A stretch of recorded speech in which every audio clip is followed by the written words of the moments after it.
आशू हे काय सगळं? काय झालं? काय म्हणजे हे आपलं ऑफिस आहे का? आशू अरे कोणी इथे हाय हॅलो करत नाही, असे सगळे शांत बसलेत. असं आपलं ऑफिस कधी बघितलं नाहीये मी. इतकं शांत काय झालं? काय यार मी कारणीभूत आहे शिवा. म्हणजे शिवा आपल्या हातून ती डील गेली, मी तोडली. राधा सगळ्यांनी खूप कष्ट केले होते त्यासाठी आणि त्यामुळे सगळे नाराज असणं साहजिक आहे ना. आशू एवढी मोठी डील होती, तुला कळतंय का? तुझ्या एका डिसिजनमुळे अशा गोष्टी झाल्यात.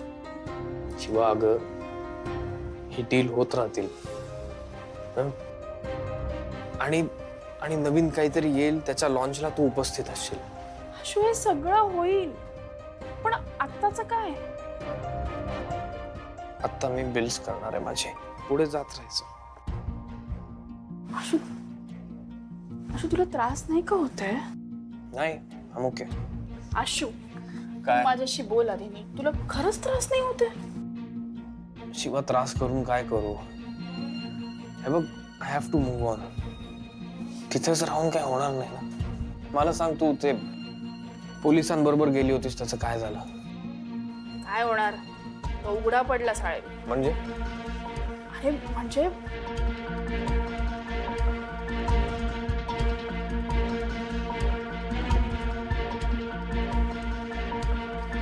बात आहे, आपलं काम तर सोपं झालं आता. पोलीस पण त्या ड्रायव्हरला शोधतायत. शिवाय लवकरात लवकर रॉकीला न्याय मिळेल बघ, सगळं सॉल्व्ह होईल. आता तू घरी जा. पोलिसांना काही कळलं तर ते आपल्याला कळवतील.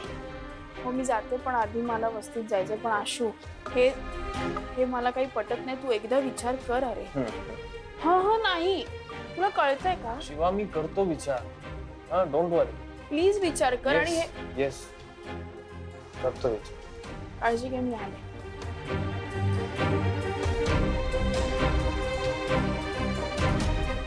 संपदा, अगं संपदा, संपदा कुठे गेली असेल ही?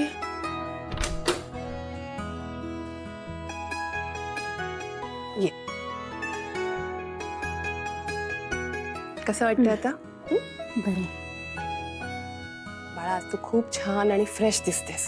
बरं वाटतंय तुला असं बघून. आता असंच राहत जा. हा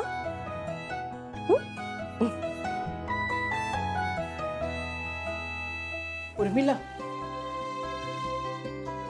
संपदा बाळा, बरं वाटतंय ना? हो काकू, बरं वाटतंय आता.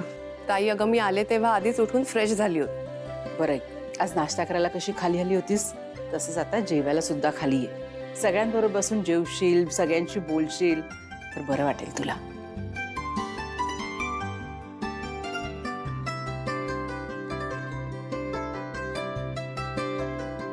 उर्मिला, संपदाला असं बोलताना बघून किती छान वाटतंय ग. रोज देवाकडे प्रार्थना करत होते, आपली संपदा बरी होऊ दे, पुन्हा घरात बागडू दे.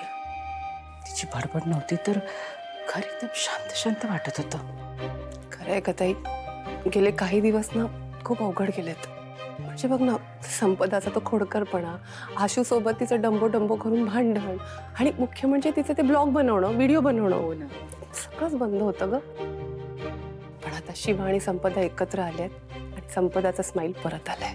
त्या दोघी एकत्र आल्या ही सगळ्यात मोठी गोष्ट आहे. खरंय ताई, आणि बघ ना, मला पण काय दुर्बुद्धी झाली होती आणि मी हे सगळं. अगं उर्मिला, झालं ते झालं, पुन्हा नको ते सगळं. आता पुढे बघ, सगळं छान होईल. चल. दिव्या, मला जरा तुझ्याशी बोलायचंय. नाही शिवा, एक मिनिट, ये बस. अगं आई, बस, थांब ना जरा.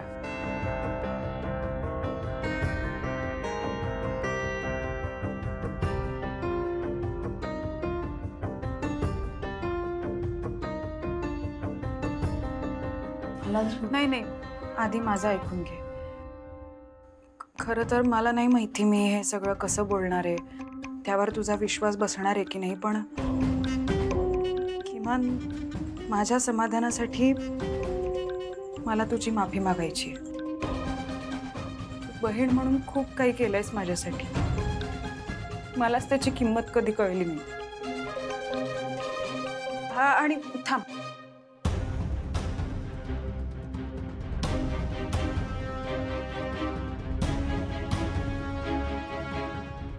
हा प्रसाद घे. आज या घरात मी पहिल्यांदा माझ्या इच्छेने आणि आनंदाने जेवण बनवलं. त्याआधी हा प्रसाद केला, एक नवीन सुरुवात म्हणून. खाऊन बघ कसा झालाय.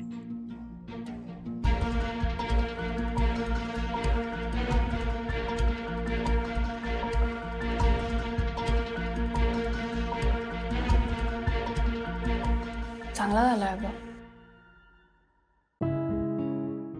दिव्या, अगं मी तुला काय माफ करणार.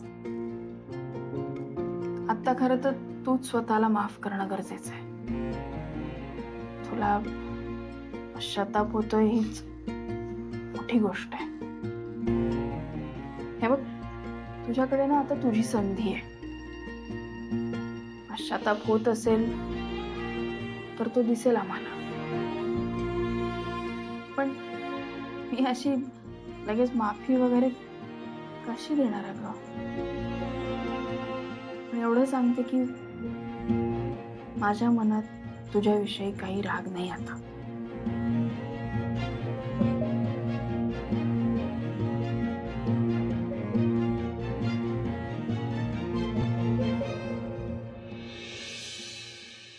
तू घरी नाही येणार? चंदनची माफी मिळाल्यावर